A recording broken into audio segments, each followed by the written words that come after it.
Quelle carte graphique en milieu de gamme choisir quand on est comme moi un gamer qui joue en 1440p ou 4K et en même temps un créateur pour faire de l'illustration 2D, 3D, de la photographie, des effets spéciaux ou juste du graphisme. Eh bien cette vidéo devrait vous plaire car j'ai fait un compte rendu sur la carte graphique milieu de gamme ++, à savoir la PNY GeForce RTX 4070 Ti Super dans sa version Accelerate. Pour ceux qui ne connaissent pas, je m'appelle Jimmy, alias le Capitaine Gros Chat, et ça va faire plusieurs années maintenant que je suis dans le milieu de la création pour de la direction artistique, des effets spéciaux, et je suis sur YouTube aussi pour tester et conseiller du matériel pour les gamers et les créatifs. Et avant de vous dévoiler le contenu de cette vidéo, il faut savoir qu'elle est sponsorisée par PNY et Nvidia. J'ai accepté de le faire car ça touche directement mon profil un petit peu hybride, et aussi ça permet de financer la chaîne afin de proposer du contenu, mais également d'imaginer d'autres concepts dans le futur. Et je vais vous expliquer pourquoi j'ai toujours privilégié Nvidia en tant que gamer et créateur plutôt que la concurrence.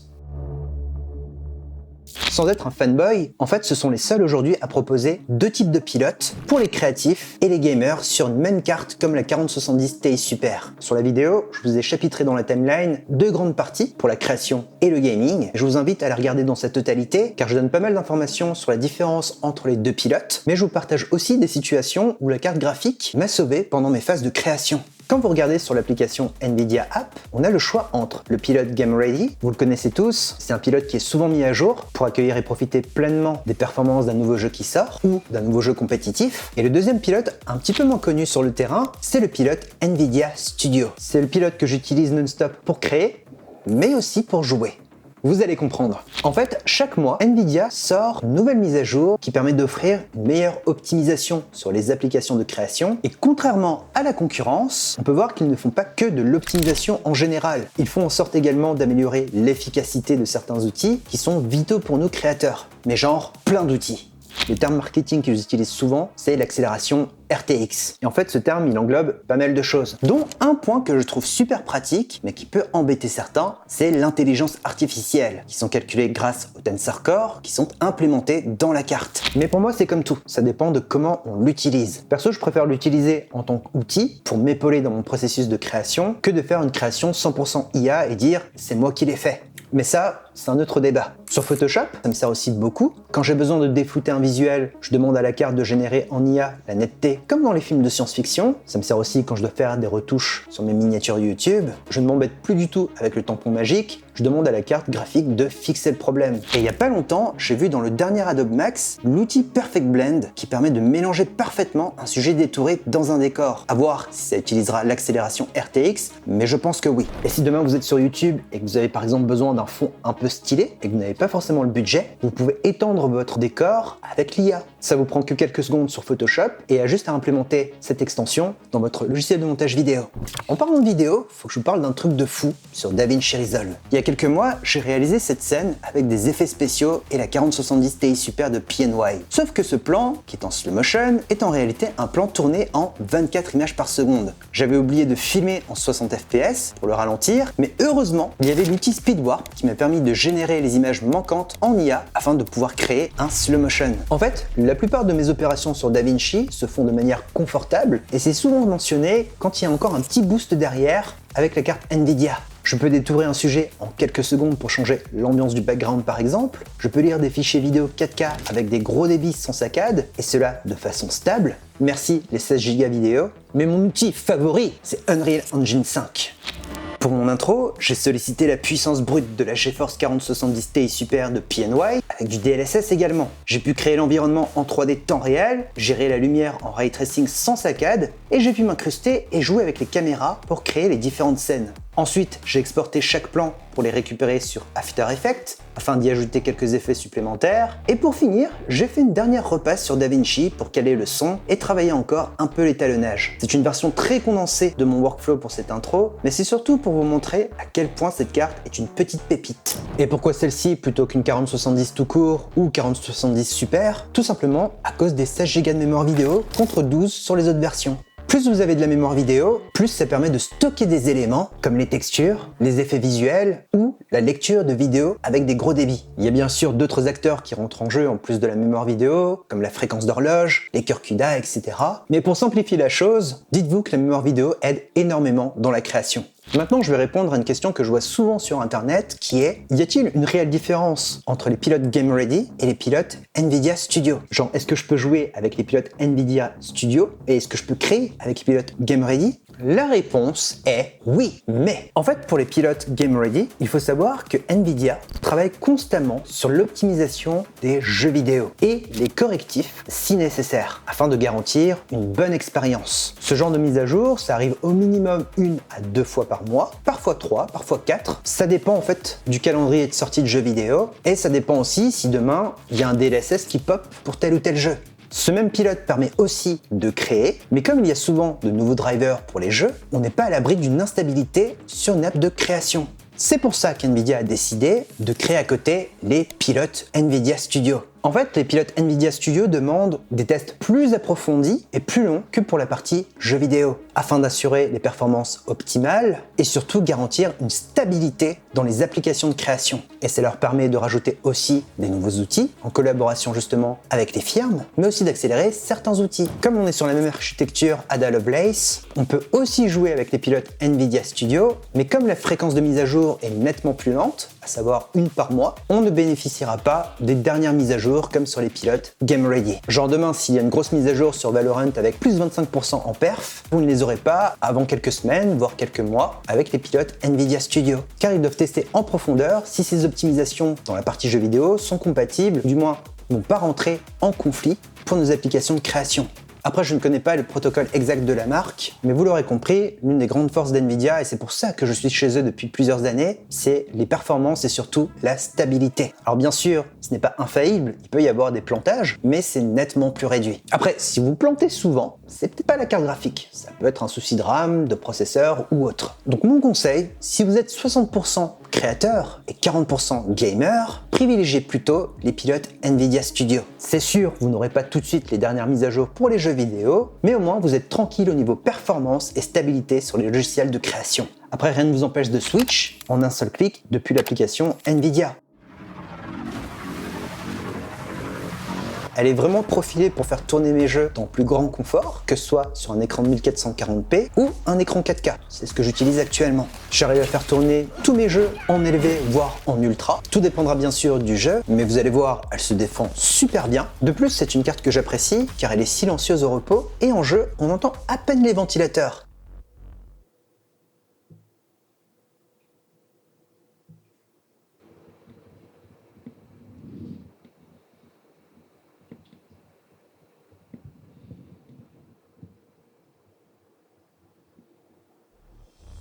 Après, si vous voulez overclocker automatiquement ou faire un overclock manuel en gérant vous-même les ventilateurs, c'est possible depuis l'application Velocity X, qui permet aussi de changer l'éclairage RGB. Pour le benchmark, je me suis amusé à tester ça sur plusieurs jeux, et un de mes favoris que je trouve vraiment fantastique sur le plan de direction artistique, c'est le chef-d'œuvre Black Myth Wukong que j'ai acheté de mon côté. Je l'aime beaucoup car au-delà de l'univers, avec les chara-design hyper travaillés et son histoire, il regroupe plein d'options graphiques, dont une qui est super bien exploitée, qui est le Ray Tracing complet, aussi appelé Path Tracing.